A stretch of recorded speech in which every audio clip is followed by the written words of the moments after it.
जय गुरुदेव। कबीर मांगन है बुरा, मत कोई मांगो भीख। कबीर मांगन है बुरा, मत कोई मांगो भीख। मांगन से मरना भला, यह सतगुरु की सीख कबीरा, यह सतगुरु की सीख। यह आदर्श हमारे भारत देश का रहा है। ऋषियों, मुनियों, महात्माओं ने मेहनत और ईमानदारी की कमाई पर गुजर करने को कहा, लेकिन भीख मांगने की बात नहीं कही।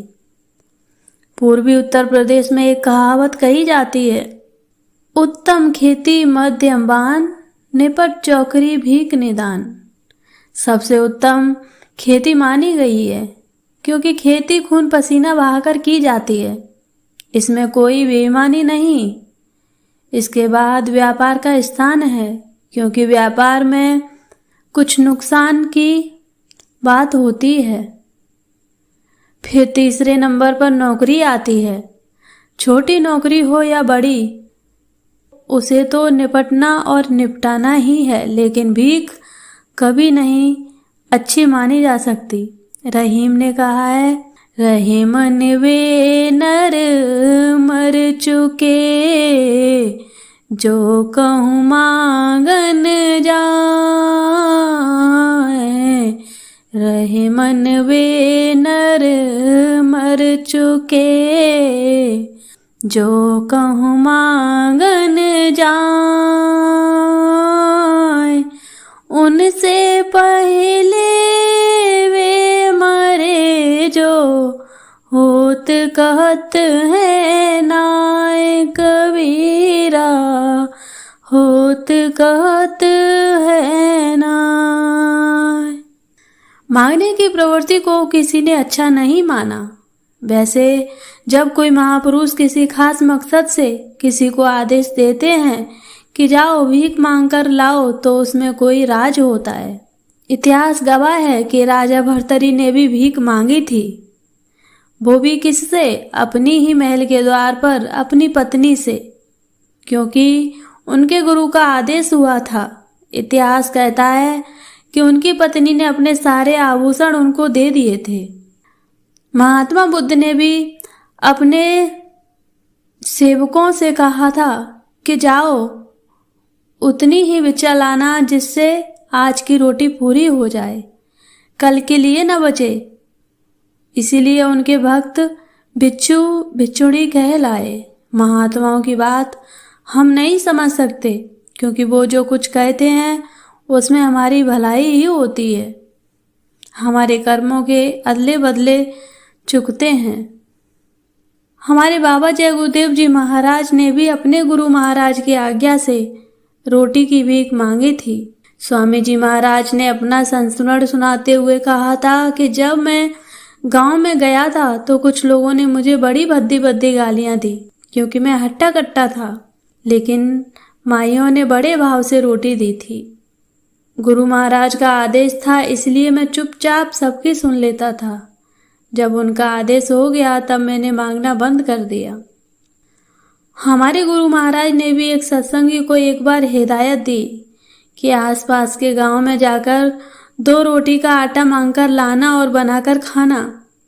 वो रिटायर कर्मचारी थे, उनको पेंशन मिलती थी। गुरु महाराज का आदेश उन्होंने सिर माथे रखा और रोज 2 रोटी का आटा मांगकर लाते थे, खुद बनाकर खाते थे। ये क्रम तब तक चला जब तक कि गुरु महाराज ने मना नहीं किया। कहने का यही है कि भीख मांगना अच्छी बात नहीं है, लेकिन महापुरुषों के आदेश में कोई भी काम करना अपने हित में ही होता है, क्योंकि उनके आदेश से हमारा आत्म कल्याण होता है, वह हमारा परमार्थ है। इसीलिए कबीर साहब ने कहा है, मर जाऊं मांगू नहीं अपने तन के काज, मर जाऊं मांगू नहीं अपने तन के काज, परमारथ के कारणे मोहि नावे लाज कबीरा, मोहि नावे लाज। भीख मांगने की जब बात चली तो मैं आपको एक सत्य घटना सुनाऊं। मेरे बचपन की बात है। मेरे मोहल्ले में सुबह सुबह एक बुड्ढा भीख मांगने आया करता था। जब वो मेरे दरवाजे पर आता तो बड़ी जोर से आवाज लगाता, बड़े सरकार, और मेरे पिताजी बाहर जाकर उसकी झोली में 1 रुपया डाल दिया करते थे।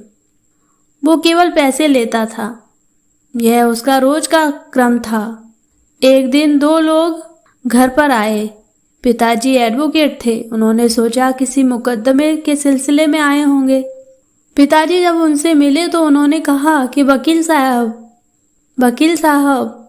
सुबह जो बुड्ढा आदमी इस मोहल्ले में भीख मांगने आता है वह मेरे पिता हैं। हम लोग उनको कई बार समझा चुके हैं, मना कर चुके हैं, पर उनकी आदत पड़ गई है। बिना मोहल्ले भीख मांगे उनको चैन नहीं मिलता। लोग बदनाम हमको करते हैं, हम क्या करें। यह सुनकर हम सब अवाक थे, आश्चर्यचकित थे। और वह बुड्ढा जब मरा तो 25,000 का बैंक बैलेंस था, जो उस वक्त के हिसाब में अच्छी खासी रकम मानी जाती थी। तो कहने का मतलब ये